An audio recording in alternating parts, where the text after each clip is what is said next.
Minahan. Welcome to Talk Cosmos, the show where Sue Minahan and her panel of guests bring you insightful conversations to awaken consciousness for soul growth. Come journey with us through astrology's energetic cycles and get ready to understand your path in the cosmic roots of the stars.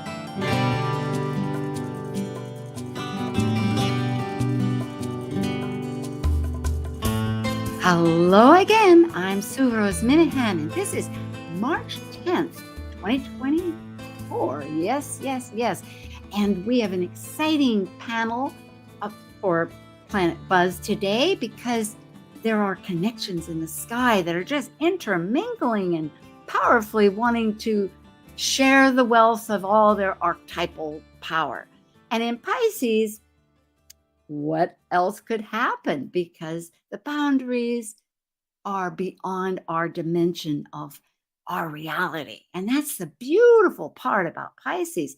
We get a sense of experiencing this world that we come from the spirit, we return to the spirit, yet here we have a chance to perhaps fragment the parts to unify a little complexity. Well, this is Venus and Saturn in Pisces. Imagine love's essence. And I have a wonderful panelist to join with me because Laura Tad had a sudden family issue and wouldn't be joining, but we have always one person with us, and that's going to be Rae Rutter. So we are now ready for Planet Buzz. And I'm buzzing. Focusing on perspectives of pattern planet cycle relationships and understanding their archetypal energy consciousness, reflecting through history, current events, mythology, and philosophical questions, these are the members of Planet Buzz. I'm Sue Minahan, collaborating with guests weekly since 2018. I'm an evolutionary astrologer, consultant, workshop facilitator, and lecture speaker. I'm a Dwarf Planet University graduate, charter member of Kepler Astrology Toastmaster Club. I have an AA degree and a fine arts music degree in jazz. I'm a certified color energy life coach, a writer, artist, musician, and ardent mythologist, a student of esoteric philosophies and life. And I'm Dr. Laura Tad. I work as a spiritually oriented psychological astrologer with students and clients around the world. As a counselor, writer, and educator, I love helping people recognize their inner strengths, take advantage of auspicious moments, and navigate times of challenge with greater ease. On my own podcast, Mythic Sky Storytime, I discuss astrology, mythology, and actualizing our full potential. Learn more at mythicsky.com. And as the ancient Hermetic Code reveals, as below, so above. As above, so below. So true. Absolutely. Hi, Rae. It is a real treat.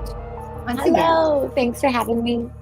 Yes. And you've been on since 2018. No small business. It's just you're so busy now as the CEO and publisher owner of the Mountain Astrologer, besides these other activities, that I'm glad to grab you when I can.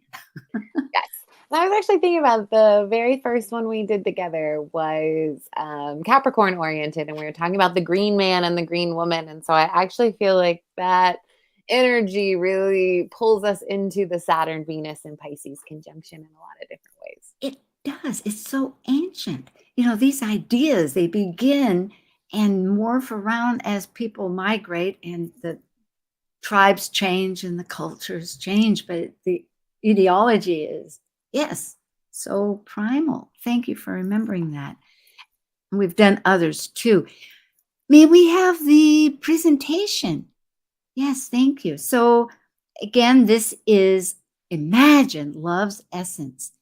Now, Rae Rutter is the publisher of Mountain Astrologer magazine, which has been on worldwide for years and transforming and with the dynamics consistently, such as our life evolves. That's what the energy does. It changes.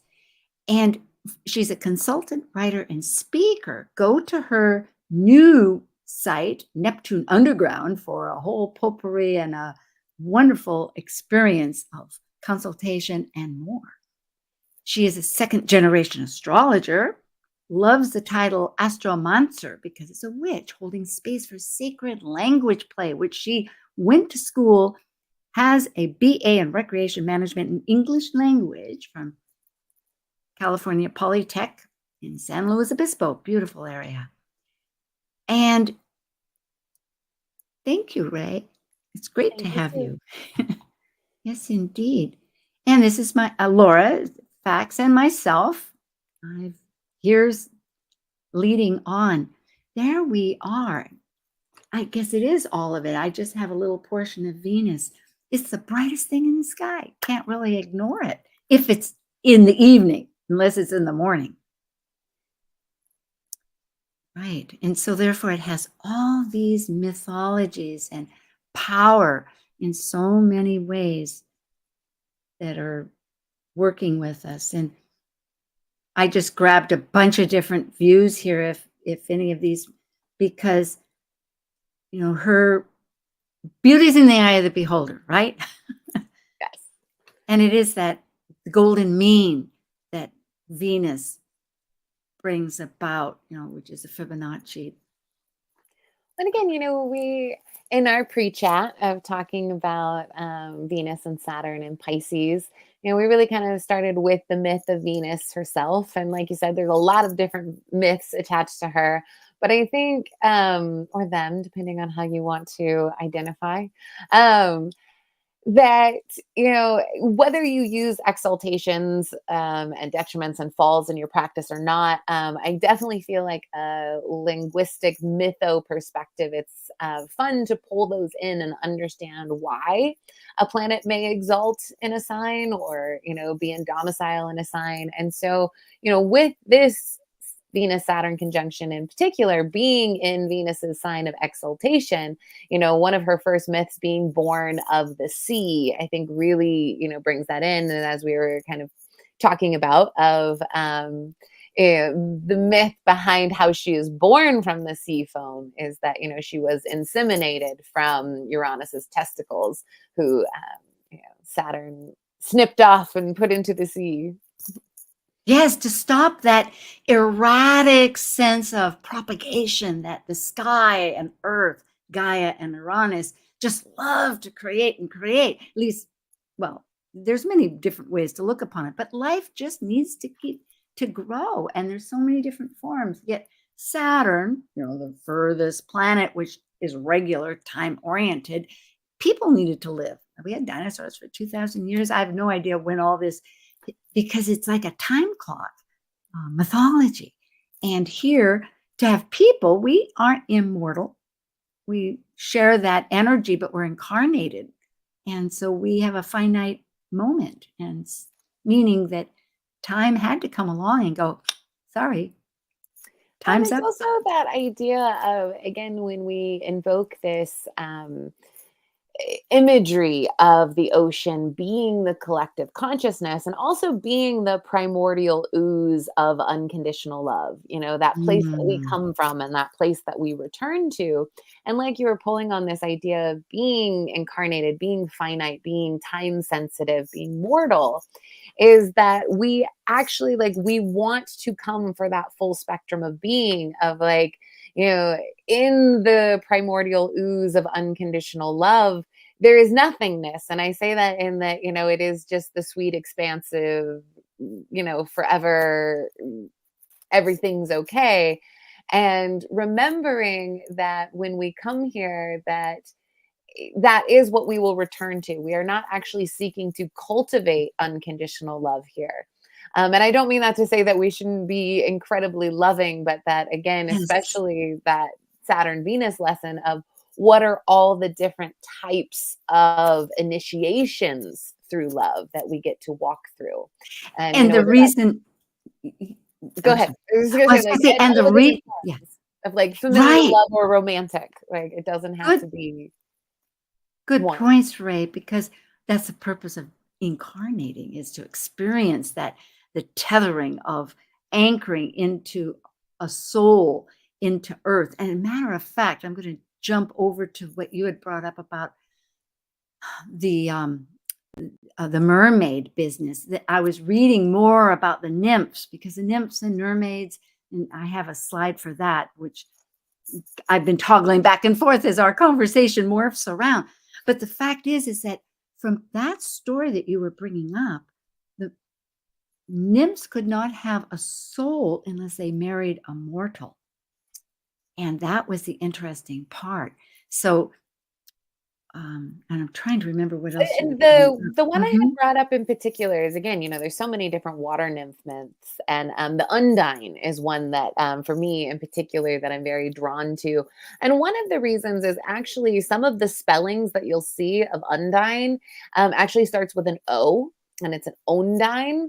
And again, within the Undine or Ondine mermaid mythology, it is this idea of fully surrendering to love, fully surrendering to the other. There is I am completely leaving my world. I'm leaving my oceanic home to dwell on earth. And it was, in Undine mythology, there are some myths that indicate that if the person they love is unfaithful, or if they stop loving them, that they die. And the reason I come back to, again, the spelling of Undine as Ondine is it actually really brings in the Odin mythology from Norse to me, in that when he hangs upside down from the tree, there is that same surrender in love of like, okay, how do I flip my whole world upside down? And again, that idea too of, Venus's home signs being Taurus and in particular Libra, and that Libra is one of the only inanimate objects of the zodiac, meaning that it's the scales, but it's also the sword or the mirror.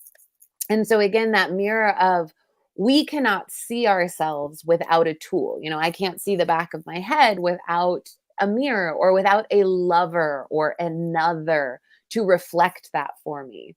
And so there's so much about that, again, Venus and Pisces boundlessness that we see entwined in these myths about what does it mean to let go and fully emerge into that space where you do forget yourself.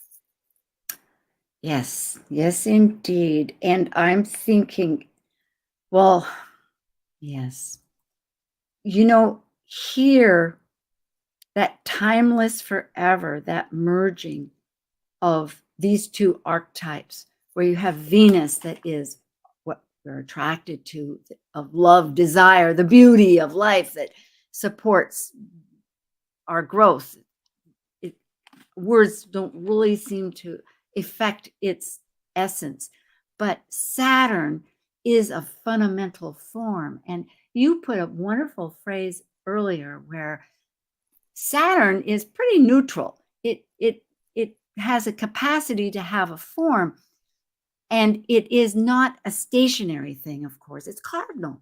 And so it's movement. It's just manifesting this form. And even with that said, the form doesn't have to be stable. Like I have an earth picture there with holes in it, right? It seeps, like earth itself, water seeps into it, fire's within it, air is even embodied in it. And here, grabbing my mind here, yes, where did it go? Venus, though, wants value. And so Venus does put some emphasis of what this meaningfulness is with it. And so that's so integral to the whole experience of this. Absolutely. Like you said, of values that, again, which we see very strongly in Saturn having its exaltation in the sign of Libra, Venus's home sign, or one of Venus's home signs.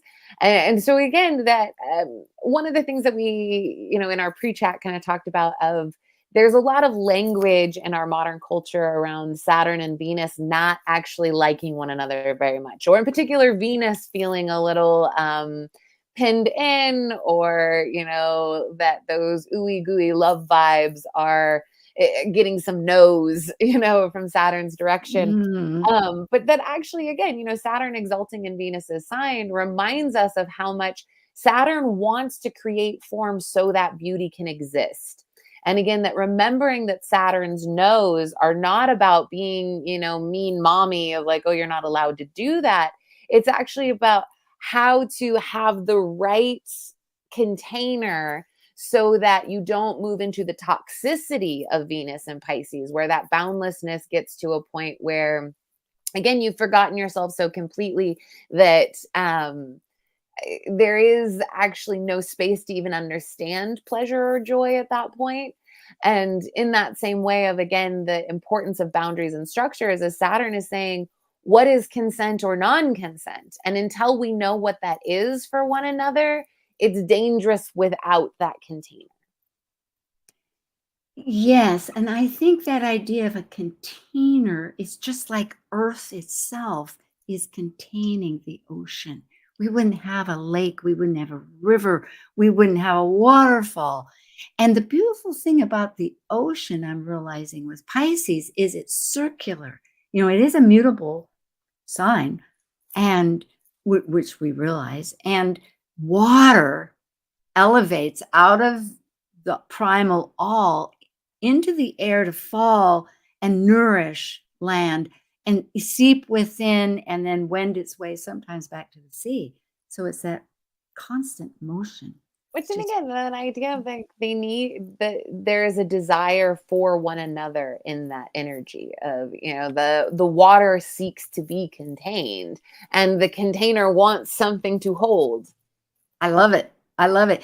I liked this question that you said too about Saturn, because it is time. It's has 29 and a half years approximately of its orbit. It's a perfectly circular, well, as perfect as you can, orbit around the sun, and it doesn't deviate up and down. It's very reliable, which is part of its structure, that we can stand up with a spine and have a structure and let all our muscles and other things mobilize around it. But this idea that you indicated earlier about restriction, because people, maybe because of the courts, we think, oh, there's been a judgment made. It's like good or bad, and these things happen. But really, it's rather reframing it like setting your sails to re-navigate going further. So what you had suggested, which I really like, reframing the restriction to what responsibility are we devoted to? Because there's such, and that again goes back to actually how simpatico and conducive the Venus-Saturn relationship actually is. And again, we have such this like mindset of, oh, what is your responsibility? Or, what is your duty, when it comes to Saturn? And part of that reframe is, what do you get to care for? What is in your care? What are you devoted to? What does devotion mean to you? And so again, that showing up for the things that we love, remembering that when we utilize our Saturn energy well, it's not about breaking ourselves for of like, oh, this is what I'm supposed to do. It's a very parenting dynamic of what do you get to create and how do you nurture that creation? It gets trickier and trickier, I know, on a personal basis, because, for instance, I'm devoted to this talk program, among other things, and it requires juggling certain things, like getting the slideshow is necessary. So one needs to remind themselves, I'm just as an example, that this is a growth, it's a building, it's many layers. Well, and that idea of, again, especially invoking that parenting dynamic of recognizing that even when it is something that, we're not always super joyous to show up for because we're tired or, all these other survival concerns, there is still that element of you show up for it, not because it's this, oh, you have to do this, but you show up because you want it to live. And it's mastery. That's, yes, that's the other thing. I was thinking you want it to live. Thank you, Rae. And you want it to really succeed in all its glory, survive to thrive. Which, and again, we mentioned it's a very famous Stephen Forrest quote of that when you are having a heavy Saturn transit, you can remember two things, that you can either be exhausted or in despair. And in that same way of remembering of like, what are you nurturing? What is in your care? Of on the surface, if you say like, oh, exhausted or in despair, it's like, oh, I don't want to be either of those things. But again, remembering the things that exhaust us that feel really good, where at like the end of the day, you're spent, but you're like, ah, yes, I did it. It's that is what Saturn is Yeah. seeking. It's not seeking just to exhaust you so that you are in that spiraling despair, but it's the what Reaching that up for top. life. Yeah. Yes. And then It's again, like what seeing you the view. Yes, I Yes. know. It's so true. There's nothing like success of reaching the point that you wanted to. This is something too that I brought up because in our conversation, we were talking about roses. And I think with Venus, of course, in Pisces and the perfection of the fact of the spiral, which elicits the Fibonacci cycle and of numbers and the golden mean of beauty of Da Vinci and etc. But roses, some are without, I'm not sure if they were ever born without thorns. I think maybe that was created through hybrid. I'm not Well, sure. when it inspired, it was a quote, and I'll have to find the origins of it, but it was essentially saying that roses never hide their thorns, but in your rush to contain it or possess it, you look past, and I think that that brings in a few things of the projections that come up in love, especially Venus and Pisces, and how we can get lost in the longing or what we want love to be versus what it actually is. And again, that rushing in, but I also feel like, again, it's a very Venus Saturn conjunction dynamic of both of them, especially in the sign of Pisces, want to go slow. They want to move with intention. They want to feel it. They don't want to rush. And so again, that idea of like the thorns are always there, but if you get pricked, it's because you rushed past those boundaries without really understanding the full encompassing of me, that you get the beauty and the danger. And we do, as you had indicated earlier, mirror. We're not isolationists.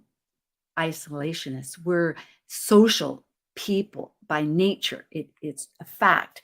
And this business is that we need people to confirm or to, what's the word when we not quantify, but validate who we are. It's like an echo. It's a confirmation. And then again, on the other side, if we don't like things, it's often because it's something within that we need to change. And that idealism that you bring up with Pisces on like 7th house or anytime there's a relationship, because Pisces sees everything as perfection.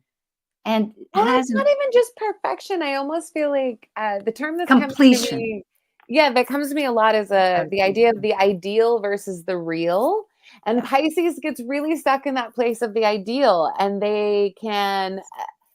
Again, I almost feel like one of the really beautiful benefits of having Venus and Pisces conjunct Saturn is you actually get some of that discernment so that you don't get lost in the projection, so that you don't get lost in the like fantasy of what could be. And you actually bring in some of that realistic of like, what do I need to make this concrete? What do I make this incarnated and not just this fantasy in my head?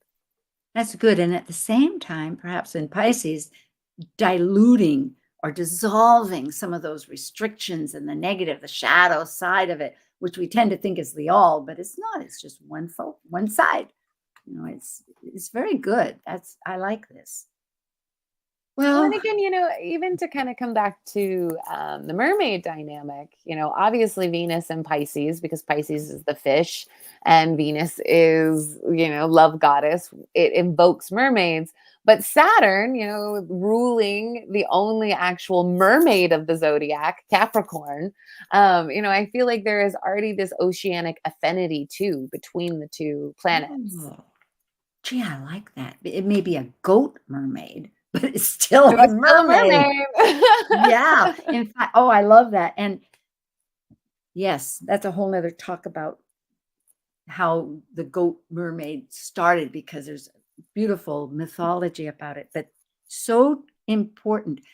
Another part about Venus that I think is important, you had brought up earlier, this ties in, about love and the consequences of it ending. It's tied in so much with our mortality, the fact that we age.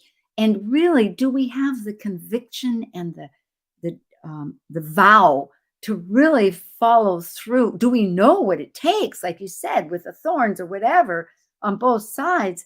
Because there's grief involved with that loss. And in fact, Venus had a child, which I just discovered. I did not realize, which the name I knew very well, Aeneas, because in Washington State, they have Aeneas Valley. My folks lived in Aeneas Valley. And Aeneas is so important because he was a survivor of the Trojan War and moved over with some people to found Rome. He actually was I could go on and on. So the point is that Aeneas means terrible grief because Venus was so unhappy that her child was mortal and would age and die. Isn't that fascinating? Whereas now I will end that it's been transferred to mean praise, because I was looking it up thinking, where did I find that? Where did I find that? But it's terrible grief. It's very amazing. So in other words, we need to take time and grow within us with that maturity of Saturn, get beyond our limits of ourself, of resistance, maybe, of narrow-mindedness, in order to ripen and develop that experience. And again, that idea that terrible grief is a form of praise, that we experience terrible grief when we love very greatly. Oh, yes, it's true. In any parting, it's the depth of being human. I suppose maybe that's the gift of this transit. Now, we're going to be looking shortly at the different astrologies connected with this huge archetype that we've touched upon and the magnitude of it, because it's happening just 2 days after the spring equinox, which resets in many focuses the calendar, because the sun starts again breaking away into Aries of pioneering instinct, right? Yeah. Thank you, Rae. This is Rae Rutter with me today on March 10th for Planet Buzz, with this wonderful connection between these two planets, Venus and Saturn. We'll be right back as we imagine love's essence. Thank you. Stay here.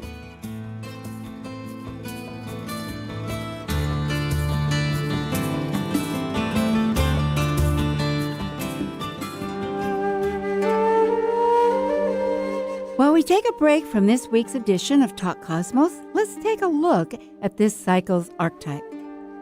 We are currently in the yin period of Pisces, ruled modernly by Neptune and by Jupiter in traditional astrology of the ancients. By leaving a cycle based on the equality of all humans and brilliancy, Pisces concludes the 12 signs that energetically encompass the entirety of the universe, where humans have no control. As a mutable water sign represented by two fish swimming in opposite directions of the forces of life, we experience in Pisces the collective unconscious energy of the unknown. Intuitive, psychic Pisces completes the seed cycle, initiated with Aries' willful separation from the Piscean womb. This is Martha Norwalk. Every Sunday morning, beginning at 9 a.m., thanks in part to the Ananda Institute of Living Yoga, we cover the world of animals. This week, March 17th, it's Behavior Training and Healing Sunday with me, and Talk with Your Human or Animal Loved Ones on this side or the other, and Personal Awareness Coaching with Natasha Venter. Hope you can join us and plan to call in with your questions for either one of us or for a personal reading with Natasha. Martha Norwalk's Animal World, Sunday morning, 9 a.m. to noon, right here on Alternative Talk, AM 1150.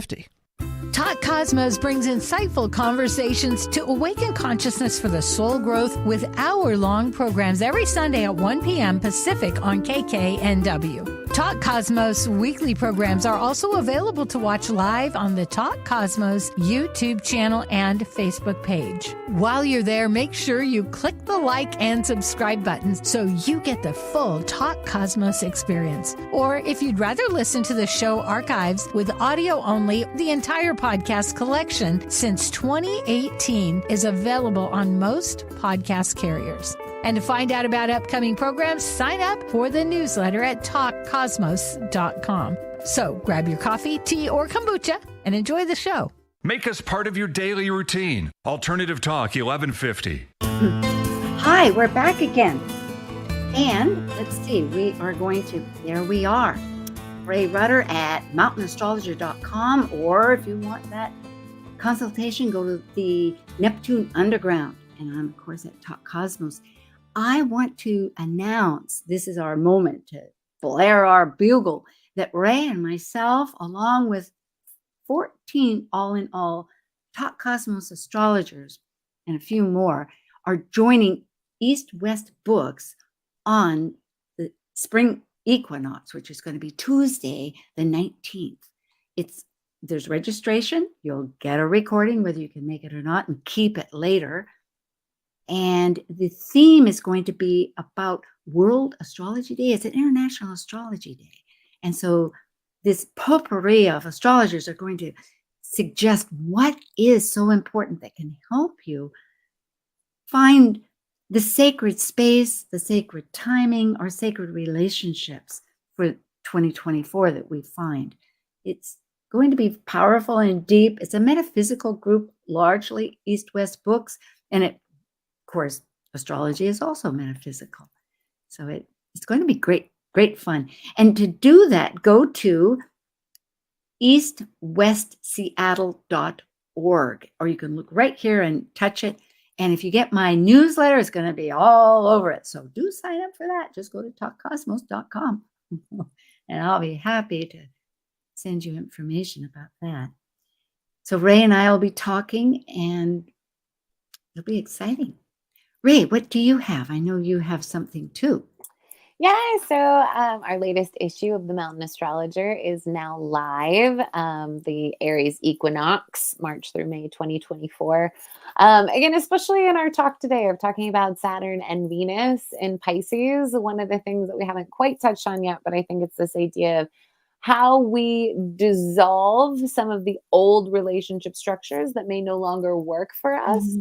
And in our 2024 issues, we've actually been doing a highlight on queer astrology. And in our last issue, the Capricorn issue, there's a really powerful interview about queer astrology in the medieval context in the Islamic world.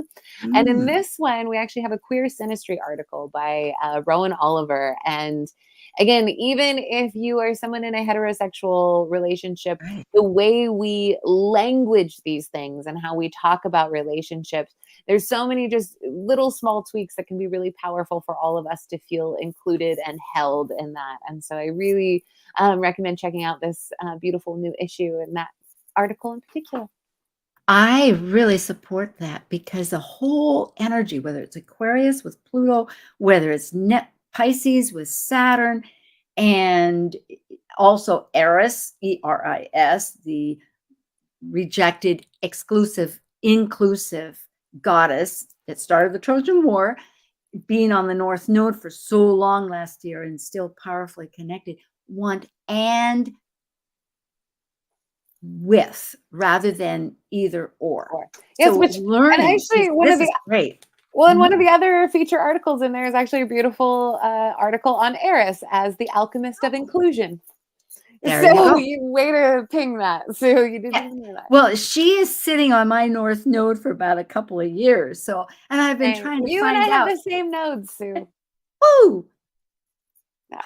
Are very close, right? Oh, Mine are goosebumps, 16. goosebumps. What are yours? 12? 24. 24. Okay.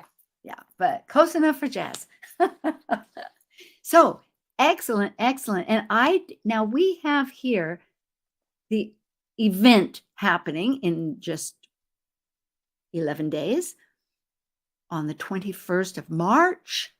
And it'll be 2 days after the spring equinox on the 19th. So it's potent. It's still in that energy as a seed chart that's packed.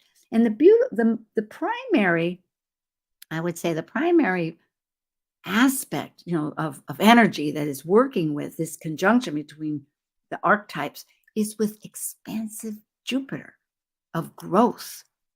So whatever it's doing, it wants more of, just, and connecting it. And connection is a very beautiful aspect, isn't it? Where it just says, I've got this in hand. What you going to use with it? How are you going to handle this?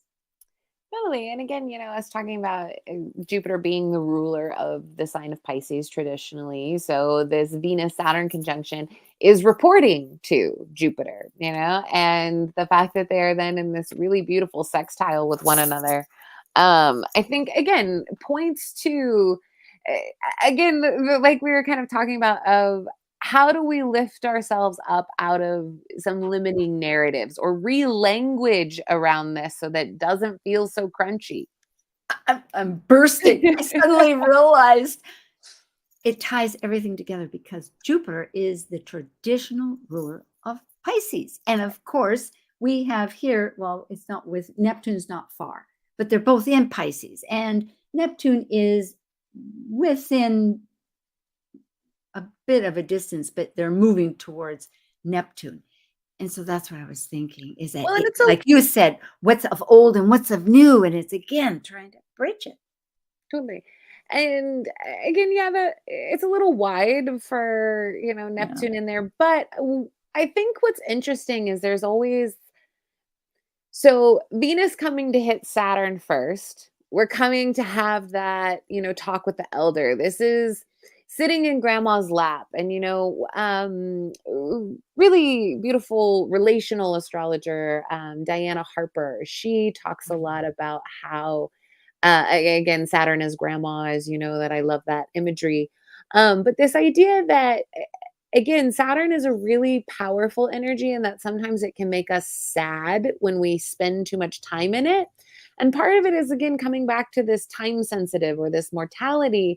And so, again, Venus sitting with Saturn in Pisces is almost this, again, spending time with grandma, and it's really soothing and it's actually really holding, but there's also a sadness because you are reminded of the preciousness of time. You are reminded that, they aren't going to be here forever.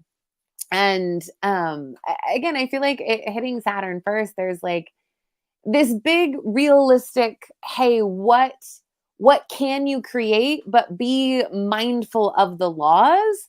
And I think it's interesting that Venus is then gonna dovetail into Neptune, because there's almost this feeling of Saturn almost being that tether, the movie Inception, where you're going within dreams, within dreams, within dreams. And that if you don't have that totem, or if you don't have that tether, you will totally lose your way. I almost feel like this meeting is Saturn giving Venus the totem they need to go into this really tumultuous, again, beautiful, but often disorienting, Piscean Neptunian land. We do need to experience form in some manner, even if we write things down or draw them, doodle them, listen to music. I'm focusing on Earth, because thinking of Saturn as an Earth. I mean, you're saying about the idea of groundedness, and realizing that Earth itself consists of all the elements. It's not as just a blanketed item, like air is air, oxygen, and fire is fire, and water is H2O. It's water. Might have salt, may not have salt, but it's still these basic elements. But when you come to Earth, I think the fact that we walk on it, we think, oh, it's like a tabletop. But no, if we go into it, it has worms, it has little animals that burrow in there, and it has fire inside that just blows me away. Fire inside that never dies, just burn, burn, burn, comes up with Pele and Hawaii all the time, building more, along with air, because if it's not aerated, then it just bounces right off, like in Texas. can't have any irrigation. Which something you're actually making me think of right now, real too, is so Venus and Saturn, the two signs that they rule are Earth and air signs. And they are the only two planets that both of their ruling signs are Earth and air. So again, to talk about that affinity between the two. Which again, hey, we just went in 2020, but really, when you think of 200 years, I'm getting to the grand conjunction between Jupiter and Saturn. That happens every 20 years, but for 200 years, it's in one element, and it's been in Earth. But as of 2020, December 21st, we shifted into air. Yeah. And so here again, it's like the universe is constantly giving us these real different windows to look at the same concept of this energy, because we can only take in so much at one time. Yes. And interesting that again, the earth signs come first in the rulership. Taurus is Venus's first domicile, Capricorn is Saturn's first domicile, and then Libra is the second domicile of Venus, and Aquarius is the second domicile of Saturn. So I even like this graduation into air of understanding almost the levity within all that groundedness that we learn. Oh, this is great. There were several points, but I think as we go along with these different charts, because there were, I think it's on the next one. Oh, well, let's stop that. We'll just use this chart with the Sibley, USA chart, because if nothing else, the South Node at this time that's transiting. Yes. Well, not only that is that so we were talking about that the Saturn Venus conjunction is making that sextile to Jupiter, who's ruling it, and then together they create a yod with the U.S. Sibley Saturn in Libra, in exalted Libra. Oh, good. And I have that right here, except folks don't look at the moon up there, but it is, South Node Saturn and the boxes. Indeed, meaning that it's the difficulty, the adjustment that we're always working towards doing is how to release a resistance, I might say, or the deconditioning. There was another beautiful word rather than deconditioning that we might apply with the traditional concepts of Saturn.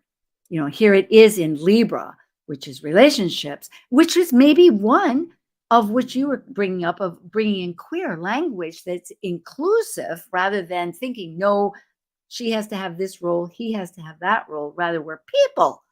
We maybe one enjoys something more than the other. Well, and it's such a powerful, exalted Saturn there in the 10th house, which I think speaks volumes of the way the US shows up in world power. And there's almost even something I feel like being invoked here of us talking about, dissolving certain structures and forms that no longer work in the way that we relate. I feel like this election season that we are moving into is continuing to highlight, how do we rehumanize one another? How do we actually get out of that kind of back and forth, black and white, your side, my side, and get more into that, Saturn, Venus, and Pisces of it's important to create containers where every collective voice is heard. Yes, a higher elevation, you could say, and including that transit with Jupiter, that's on the outer wheel, folks, is with an orb, you could say, looking just as energy applying towards Vesta, which is the hearth, the home, the fire within that never dies, it's burning. So you could say that really we're attempting to do that, to recreate, rebuild, reinvoke this life fire of our love. Should I go to the next? Sure. Okay. Because the last conjunctions of Venus and Saturn in Pisces were many years ago, in 1994 to 96 in Pisces, as I say, and it started at 1 degree and it went up to 22. Right now, it's at 12, which is right midstream, almost smack dab in the middle, close, not quite, 15, that we've been discussing. And ahead which will start next year, it is going to be 3 more times. So it's all within, it'll be a transit of 4 aspect connections. And because Venus will be going retrograde. So I have those charts. I know you wanted to look at them. Yeah, let's dive into it. Something that comes up for me immediately, especially for the 25 and the 27 degree conjunctions next April, so coming up this time next year, is something that I've always, utilized, and that I think it's important when we're understanding, especially mundane transits, but that the first 9 degrees, so 0 to 9 degrees of any sign are cardinal degrees. And then the mid degrees, again, of any sign, so 10 to 19 are fixed degrees. And then 20 through 29 of any sign being the mutable degrees. And so again, with Venus, is going to conjunct Neptune at that 25 and that 27 degree of those conjunctions next April. And so again, us talking right now of like, what totem do you need? What tether do you need as you go into these really nebulous realms? Is to think about the fact that it's going to be Venus conjunct Neptune in these highly, highly mutable late degrees of Pisces, which Pisces being the very last sign, I actually feel like the 27, 29 degrees of Pisces is the ultimate like dissolution. Like it is like everything, like complete compost, if you will. And so I do think that there is something so much about, us coming, this is the first time we've had these conjunctions in 30 years of, again, how do we really dissolve some of the ways that we narratives around love? As, someone personally, I personally practice polyamory, and it has been, something that I've been moving into and exploring in a lot of different ways. And it's something that's continuing to come up in the collective narrative. And so I almost feel like there is What was that, the word polyamory. You said? Polyamory. Yeah, which polyamory or ethical non-monogamy. Essentially, these ideas of, I personally prefer the term relationship anarchy more than anything else. And so I almost feel it's like, and we might, invoke the word anarchy more for like Uranus or Aquarius. And yet the chaos of Pisces can be the like, this no longer works. And what does it mean to exist in that liminal space where we're not in the past and we're not in the future and we're trying to create? And that's. No, I love it. Okay. Oh, I am. Okay. This is what I wanted to share from thought, and I think it relates. I'm reminded that Venus, by her virtue of birth with her father, you could say, Uranus being castrated, for lack of other words, to stop this birthing, to have it more controlled, she had a crisis birth. Her parent was in a crisis, you could say. It had just, because we always think of love as, this hunky-dory roses and roses with no thorns, right? But the point is that out of pain, we find the beauty. We don't wallow in that. We do wallow. I'm not putting any judgment on the time of length of grief or anything. I personally experienced plenty of it myself, and I find many creative ways. I think that's one reason why art is so wonderful for Libra, for instance, or Taurus.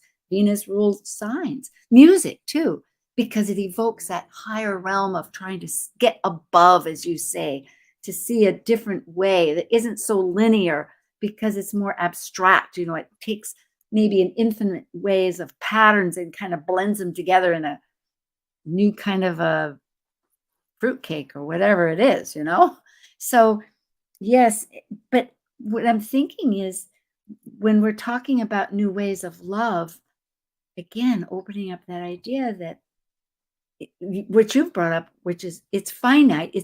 one phase is going to end, whether we stick around and have that determination to go on or just go on in a new way. But there's always pain, even being born. You get your umbilical cord cut and the baby cries maybe to get air.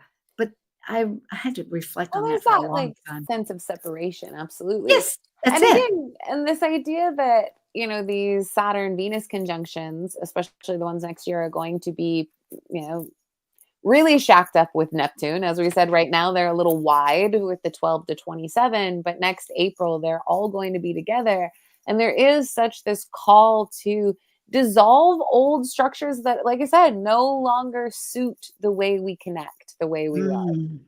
And I think even to talk about the last time that we had these conjunctions being in the 1990s is, there's so much talk about how the sexual revolution started in the 60s. But I feel like it isn't until the 90s where we really started to see traction in some of these things, like genuine movements to now where we are of how much more liberation we have. And yet, even within that liberation, think about how much societal shame or judgment, to talk about Saturn, exists in alternative ways of relating. Yes, and I bet a lot of that has to do with Saturn, just innately, I was thinking, because at that time, with that strong Pluto and Uranus, things were going to change a lot, disruptive, but not have that lasting power of Saturn. I have quite a few. We have 5 minutes, which just is a time management here. And I have. We can just look at them briefly. Okay, so we'll start off. It was 94. There'll be 3. There'll be another one in 95 and one in 96. And I was looking at the nodes. Of course, they were in late. Look at that. The North Node right next to Pluto. Amazing. 28. And we also have, that Jupiter being at 15 Taurus for this one. And in that one, it's 14 Scorpio at that opposite point. The awareness point. Right. And you're right. The one would be merging into, which is Scorpio, whereas Taurus is about survival, survive and thrive. My resources, I'm not exchanging them. I might build them up. So if you want to exchange, fine, but it's mine. Well, and I think there's almost something interesting in that story too, of again, when we talk about Jupiter being the ruler of that Saturn-Venus conjunction in Pisces, the first one back in 1994 was in opposite sign of Scorpio. So what are we now integrating with Jupiter being the ruler of this conjunction in Taurus instead of Scorpio? And that, again, that assimilation of essentially opposites or the dichotomies that come up. Now, I think this is the next year, but it looks like the North Node is exactly the same. So did I mess up? It looks like it's the same chart, yeah. Yes, it is. Darn, I'm sorry. I was doing this pretty late. Okay, well, but it says 13. So what did I do last time? Yes, it's the same one. Darn it. Yeah. Okay, so it's supposed to be April. Oh, we don't have it. Okay. So we'll do, here's February. And it looks like the moon was big. Well, let's jump into next year. The first one is going to be on the 18th of January at 16 degrees. And that's right in the middle, of course, of mutability. And it's opposite time to release. That's 29 Virgo. Detail City.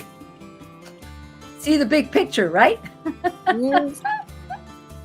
Well, thank you. Yeah, and I have here some ideas that we didn't get to. And of course, we thank you so much. Well, we can talk for half a second. There, we have. Maybe our idea here is to imagine rebirth. Yes? What else would you've said? I like so that. Yeah, I'm totally re-languaging how we want to love and how we want to show up for one another. With dedication and fervor. Love it. Thank you, Rae. I'm with. Thank you for joining an insightful conversation on Talk Cosmos, the show where Sue Minahan and her panel of guests awaken consciousness by connecting soul growth patterns with astrology's energetic cycles. Be sure to tune in next Sunday, 1 p.m. Pacific Time, to continue your journey through the roots of the cosmic pathway.